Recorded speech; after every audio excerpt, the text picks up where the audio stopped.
Hi, my name is Ijudigal Isaac. I am a multidisciplinary artist, photographer, cinematographer, and a graphic designer. And this is my story.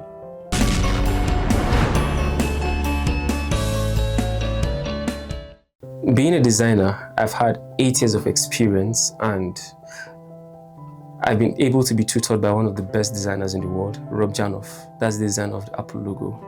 And my ideas of design and media has changed within the years, which I've been able to see differently and see colors differently. With my years of experience and learning, and learning never stops, I've been able to embark on a series of projects, both home and abroad. And these projects include graphic designs, cinematography, photography also. And it's so interesting that I've come to love this job I'm doing. And it's a skill basically.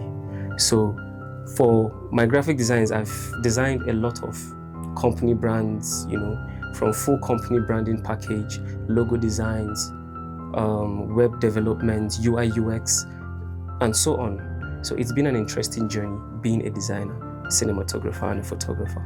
But it hasn't been like this from the start. Growing up, I wanted to be many things. I wanted to be a soldier, I wanted to be an astronaut, and some things are not feasible where I am. And I went to one of the most promising schools, from my nursery primary school to my secondary schools, and I came to a point in life where I had to make a decision for myself. My parents wanted me to be a medical doctor, my dad especially. He wanted me to be a medical doctor because I cared for people. And yeah, I think I had a good hygiene, so they thought being that kind of way would make me a medical doctor. And my mom wanted me to be something else. But then I got admission into university with an architecture admission, which I was very good with technical drawing from secondary school. So I went there and I wanted to be more creative. I didn't even register architecture as my course. I went for IT, information technology, which I did for a year.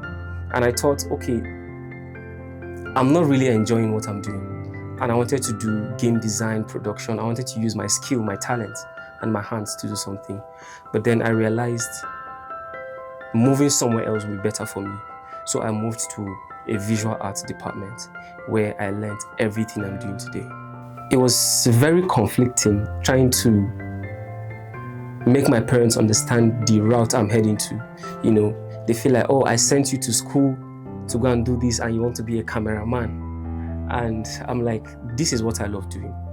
This is where I'm heading to. This is my passion. I wanted to be creative. I have a very creative mind. So I had to explain to them that no, it's not just about being a cameraman. It's not about being a photographer alone. There are different things I'm going to be doing. There's a design, there's a video part, there's the development part and everything. So it was conflicting. My parents were sad, thinking, oh, this boy has lost it. They thought that, oh, I can't be a successful engineer or a successful this when my friends are going for this. I'm going for something that seemed to be lower. So it was very conflicting in their hearts. Trying to convince them was very difficult, but I was able to, and I think they've been seeing results so far. Yeah. Coming to this point, whatever decision you make, there are consequences for it. It's either you lose a friend, lose some of the skills you have, or lose a certain capacity or lose a certain kind of mentality that you have. But my advice for everyone out there, both from our parents, is learn to know your child, right? When you understand your child, when you understand whether this person is on the theoretical part or the creative part, learn what he loves. Let him explore on the good way with guidance. With guidance, he would explore, and tomorrow you'll be grateful you did allow him to explore. And for the youths of today that have doubts in their heart, whether can I make this happen? Can I do this? Yes, it's possible. You can definitely make it. I've seen people where they had nothing and they brought out something from nothing, And one of the challenges we've had as youths growing up, or after school, you're trying to start a business, Some people go 2, 3 to 5 years without starting a business. Why? Because they're relying and having the mentality of, I need a capital. No, your skill is your capital. When you talk to someone, let him see what you do. In the world today, nobody really cares about your certificate. You know, people care about what you can do for me, what you can bring to the table. And I always use this analogy. If I'm a CEO of a company and I'm looking to employ someone, now 2 candidates come.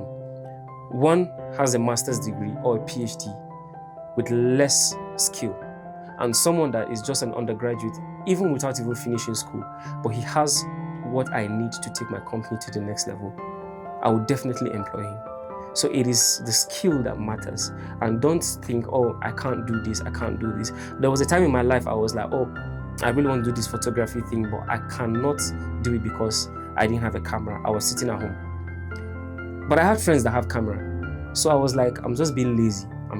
I have to challenge myself. Guy, get up, do something, create a portfolio, start something. I've done a lot of free works within the years, you know, and trust me, it has paid off. It has helped me. You know, I was a kid that had a dream, and sometimes I had this anxiety and fear that would I ever make it in life. But I got to a point that I'm like, even if I knew how to clean shoes very well, I would never be poor. As long as I can do it very, very well, I would never be poor. There will be a client. I will definitely get big clients to come and clean their shoes. So, you know, we have to just upgrade our mentality. What you think about yourself matters.